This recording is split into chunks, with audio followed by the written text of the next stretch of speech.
Matt Lenihan for Boxing Social in association with Empire Fight Store and Our Kings.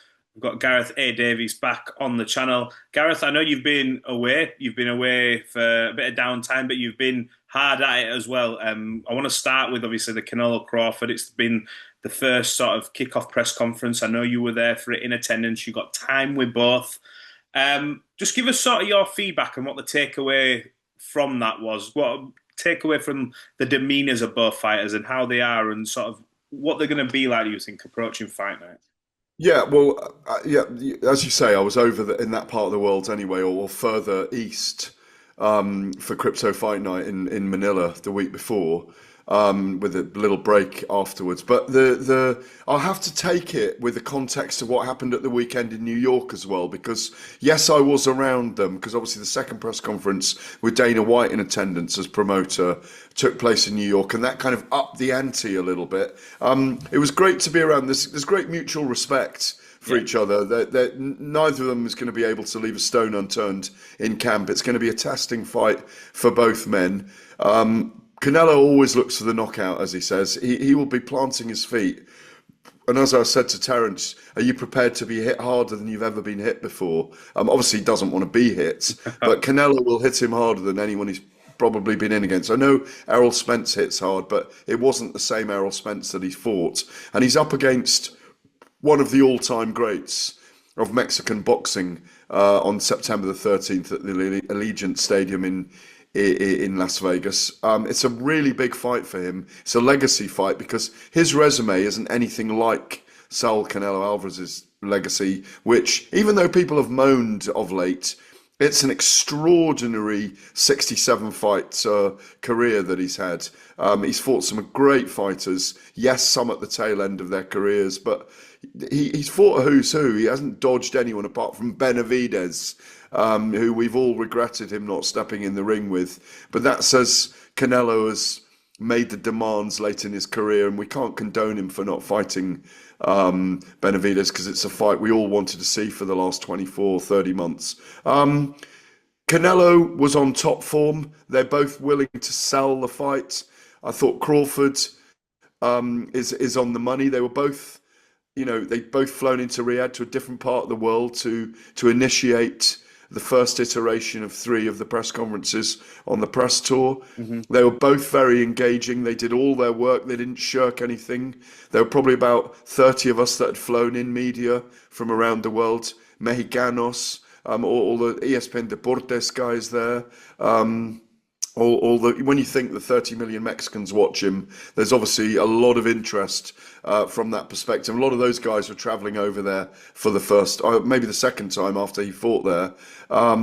It was very interesting, and I thought the second press conference just showed that Terence Crawford has got some very clever mental wherewithal to get stuck into Canelo, moved into him physically, caused a viral moment. There were no punches thrown, so it was handbags at dawn. But having said that, I liked his tone.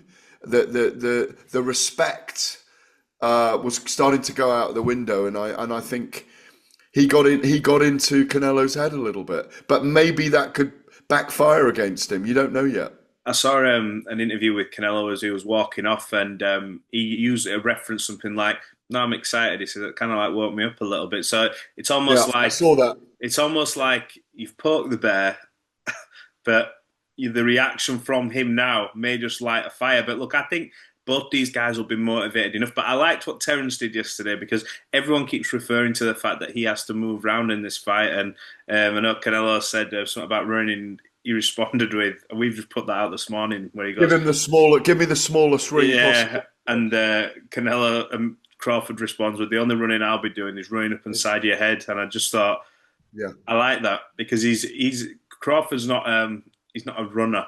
He can box, he can move, but when it comes down to it, he will stand and have it with you as well. Whether he does that this fight, I don't know. And I noticed he was very keen in the first press conference to say, no man will tell me how to fight. Because if he can go out there and jab and move for 12 rounds and beat Canelo, he's going to do that. And I don't think anyone should criticise him for doing that. Listen, when he's got someone hurt, he's very spiteful. We forget those qualities in Crawford. Fights. Well, we shouldn't forget those qualities in Crawford. Canelo, we know, feet have slowed over the years, and he likes to sit and plant. Crawford's very adept, both on the inside and the outside. Listen, at this point, I've tipped Crawford to win narrowly on points, because I think if he produces one of the great performances of his career, and he's 38, peculiarly, even though, maybe in miles on the clock, he's not the older man, because obviously Canelo's been a pro since he was 15. But it's a fascinating duel. I think it will do really big numbers. I don't think it's the fight of this century. It's one of the fights of this century. It's a brilliant matchup. Number 3 pound for pound in Crawford on the Ring Magazine rankings. Number 8 pound for pound Canelo. It's a great prospect. It's a must-watch for boxing fans. For me, the analogy, just finally, the analogy is Sugar Ray Leonard stepping up to fight Marvin Hagler all those years ago. I offered that to both men, and obviously they said our styles are different, but it's that kind of. I mean, boxing was different in that era. It was a bigger sport globally than it is now, in some senses, anyway. But because of mainstream TV and CCTV at the time. But it's a really big fight. It's a legacy fight, more so for Crawford, because there's more pressure on Canelo to win this than there is on Crawford, I think. In terms of what you mentioned there, 'cause the biggest fight of the century, I know that all the labels have been thrown out. It's difficult to measure because it is going to be on Netflix, and they are going to have all them eyes tuning in, and people have already kind of like most people around the world have got a Netflix subscription. Whereas I suppose 2015, when it's Mayweather Pacquiao, you're told, look, it's $100 if you want to watch this fight, and we all know, I think it was 4.5 million people bought that pay-per-view, generated millions, like hundreds of millions, and then this fight round, it's not free to air 'cause it's a small subscription, but people have already got it anyway. So how do you measure it? Like, how do you measure that sort of totem? But that's that measuring stick. What I'm hearing is, I was just saying, there will be a huge Mexican audience for this fight. There'll be a really, really big American audience. Brits love both guys. I mean, as I asked Canelo in the interview out there that you'll have seen, could he make Hamza Sheeraz, or maybe even Chris Eubank, we asked him later, Yeah, his 10th British opponent, and could it be in the UK? And as he's always said, I'd love to fight in the UK. Canelo fighting in the UK would sell out Wembley Stadium. I'm sorry, it would. It would, or it's agree. certainly a big stadium like a Spurs, or there would be an attitude of people wanting to see this great, and it may happen if he beats Crawford once or even twice. That could be one of the fights. Look, I think. What was the point of your last I question? was asking about how you measure this, the Oh, the biggest fight. numbers. The Yeah, numbers. because obviously, What my understanding is, sorry about that. My understanding is that in Mexico, ESPN Deportes will show the fight, but on tape delay. So it'll be delayed an hour. So anyone that actually wants to watch it live will have to go to Netflix. The audience for Canelo is up to about 30 million in Mexico. So I think it will generate really big numbers. I don't think it'll beat the 65 million live for Jake Paul and Mike Tyson, because that had its own factors in terms of its marketing and who they were and yeah. all of that. But there'll be astronomical numbers for this card. We don't know the undercard yet, do we? No, I think Turkey appealed and said, look, we want excitement. I think they were talking about, I don't want to put words in it. I think I saw a poster for potentially Abdullah Mason and Sam Noakes. I know Mason's just fought, but I thought if obviously it's a few months down the line, that's a good fight to put on that undercard. Well, they'll want seven. They'll want seven exciting fights, 50-50 fights to lead into that. As Turkey Al Sheikh indicated, I don't want any Tom and Jerry fights. I want blood and guts. Yeah, So you get what he means, which is I want people to come and deliver. A bit like the fight, the cards, the Better Be a Bivol card. yeah, First one. yeah. Well, let's sort of pivot to what happened at this weekend then, because Eddie Hearn put out a message after Conor Walker's fight and said, "Look, Turkey Al Sheikh, you want excitement, you want blood and guts." So we'll talk about Galal in a minute, but yeah, Conor Walker. he's produced again against Liam Davies in what was a good fight, but the overwhelming pressure of the man walks through, takes probably maybe too many punches by his own admission to force the stoppage in Birmingham. He's on a terrific run, and he's on the verge, I think, of a couple more performances of really changing his life as well financially, which is great. You've got to applaud when fighters like Conor Walker want to deliver for the fans, and it's in them to fight in the way they do. Yeah, That's what people remember forever. That's what legends make.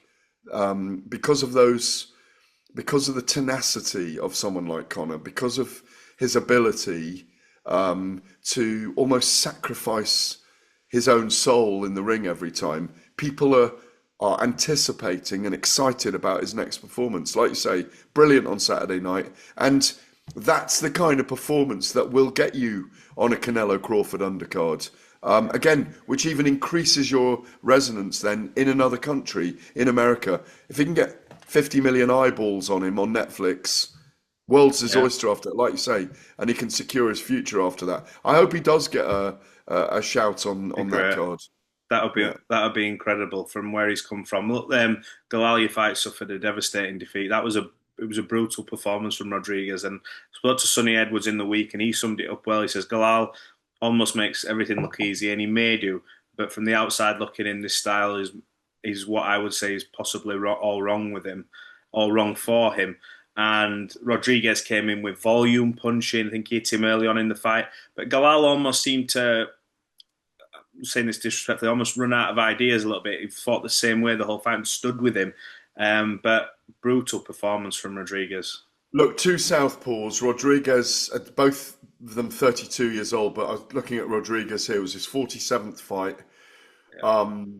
He hit him early with that flurry of punches and rocked him to his knees. Hmm. Maybe not to his boots, but to his knees. His knees caved early on in that first round. He was under pressure for almost the entire fight then, and I think the scoring reflected it. And I agreed with that. Even though I was presenting live at TalkSport at the time, I could see every time I had the fight on my monitor. Every time I looked, Galal was under enormous pressure. In fact, I thought rounds 8 and 9, I thought he was going to get stopped.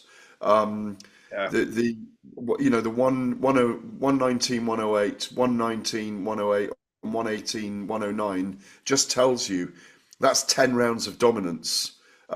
It's not that Galal wasn't game, but he was caught by being second to the punch, by being outboxed, by being outmaneuvered and out punched. And I think the sign for me was 3 years ago.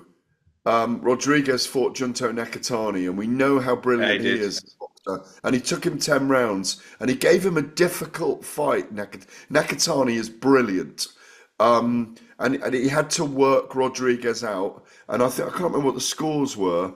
I've got it here actually. I mean, it was dominant for Nakatani, but he gave him a difficult time. It was competitive. It was competitive Competitive fight. You could argue, if you want to be unkind to Hearn's matchmakers, that they put him in overmatched against Rodriguez, and that it was with 9-0. Obviously, he's an Olympic gold medalist, but 9-0 it was a little bit too early to fight this guy with not that much at stake when he was heading towards a world title shot. But there you go. That's life. It could be the making of him. I just hope it hasn't taken too much out of him, because it was a torrid 12 rounds. Yeah, I'm going to say it's one of them fights where you say you leave a bit of yourself in the ring with them kind of fights. But I've got to say, no matter what the result, I think it needs to be said, the heart that he showed, the bottle that he showed, he never once took many backward steps. He kept trying and trying and trying, and he got through the fight. I thought the towel was going to come in at one point. I think he took six shots in a row, but fair credit to him. Proper warrior spirit. The problem is that the way that Galal fights, he was always going to have to come forward and fight this guy, because he's an aggressive southpaw counterpuncher, and he likes to put the pressure on. And weirdly, he never got the opportunity to counterpunch against Rodriguez Jr. because he was just too quick to the punch. He was. Much more experienced fighter. Hopefully he learns from it and he comes back. Absolutely.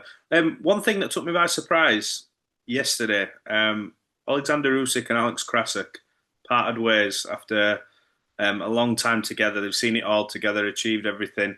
Alex Krassyuk, I've got to say, he's one of the most genuine blokes I've met in boxing.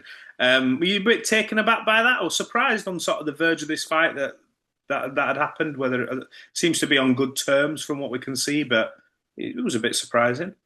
All of those things you say are right. Yes, that Krasyuk's put out a statement saying he was blessed to be on the journey with Oleksandr Usyk. No, I wasn't surprised.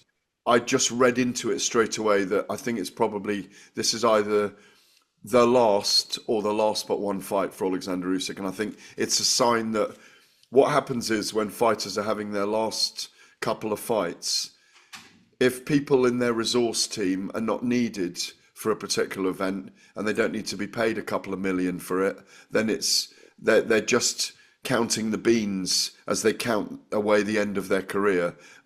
People could see it as being disloyal, but I don't think it is. It happens in boxing.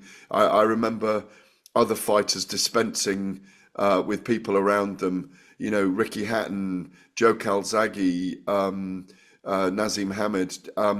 They start to realize that they perhaps don't need that person, or they have someone internally in the family working for them. Look, the relationship has been a good one, but for me, Matthew, it just is an indication that Usyk is very, very close to the end. And he doesn't need to do anything more. If he beats Daniel Dubois on July the 19th, he's beaten Dubois twice, the most dangerous puncher in the division, Fury, the most awkward fighter in the division, Joshua, one of the big stars of the division, and he's beaten them all twice. So for me, I think he's very close to the end.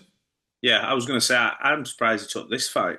I thought after the second Fury, I know it's an opportunity again, get the belt back, but I just thought for what kind of thing? But he's obviously chasing legacy. He's made a lot of money, but the fact that he still wants to have this fight, for me, I was like, this guy's still on top of his game. He still wants to prove he's the best, which is great for the fans. But I did think that Fury fight would have been, I've done it all.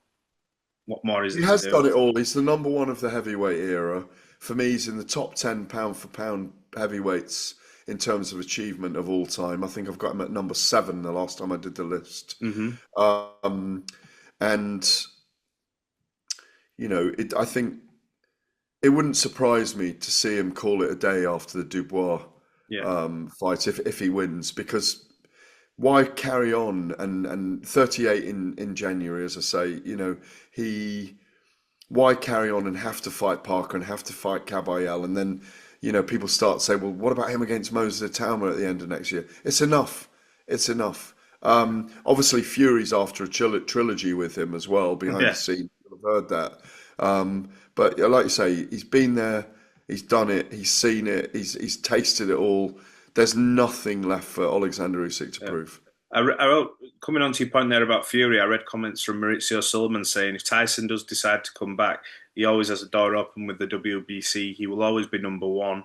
So absolutely, because he's the top of the top, and he carried boxing through the dark times of the pandemic as well. Interesting comments there from Mauricio as well. Yeah, number one ranked fighter in recess. We might as well call him then. No, it wouldn't. But listen, I mean, Yeah, about marketing and commercial values,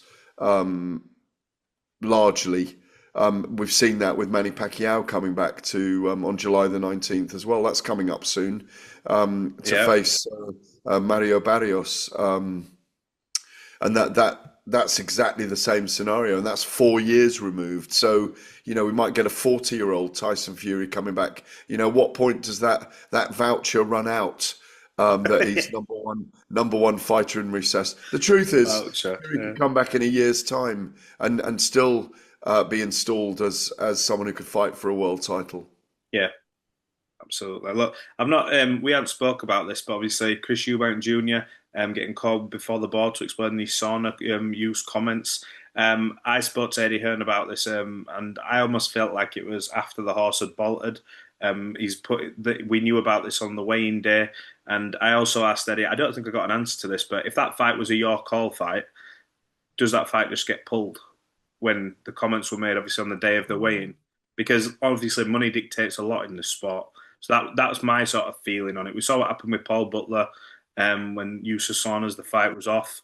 That was a mega fight generating hundreds of millions. Is there a difference, and what do you make of him now being made to answer the question? I'm not sure it generated hundreds of millions, Well, by the way. millions. So. Yeah, hundreds of millions is you getting a bit overexcited here on A this lot of number. money. Um, um, Look, I think the reason why he's been called in front of the board, obviously, just to make clear, the use of saunas and sauna suits is against the rules with the Boxing Board of Control. Um, Lots of fighters use lots of different methods to cut weight. Um, the I think the flagrant video that he put out to show what he'd had to do is has led the board to make clear that something needs to be seen to be done over the fact he's put that out, because if they don't do anything, then maybe there's a dereliction of duty on their part. So he's a victim of his own PR, if you like. I do think I agree with Harlem Eubank that he's being vilified slightly by the board. He's already paying 100,000 for the egg slap, 375 for being a Cadbury's cream egg overweight against Ben, and now he'll probably suffer another fine as a result. I think he needs to go in and explain it, is what they've asked him to do. But and obviously in the aftermath of a torrid fight, he was in hospital for 36 hours. So they're taking all these factors into account. But I agree with Eddie. I think, did you do the interview with Eddie about saunas or not? Yes, I've done it a few times with Well, him, but the last one um, he said they need to have everyone needs to come forum. together.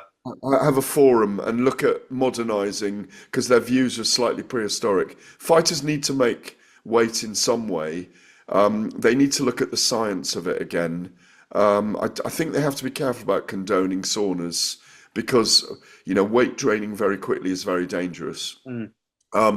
But also with the fact that a lot of the weigh-ins are in the mornings now as well, on the Friday, they just need to look at all the kind of parameters of where the Mm. rules lie. Look at the nuance within it, in my view. But I think he, as I say, he's a victim of his own PR Yeah, success, because that video of him stripping off the bodysuit and all that juice from his body, or the fluids from his yeah. body, not the fluids from his body coming out of that suit.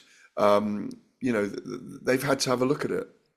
Could the board? So I saw Adam Boo's take on this on Talksport, and I'd not thought about this, but could he go in front of the board and explain, look, this is what I had to do to make that weight?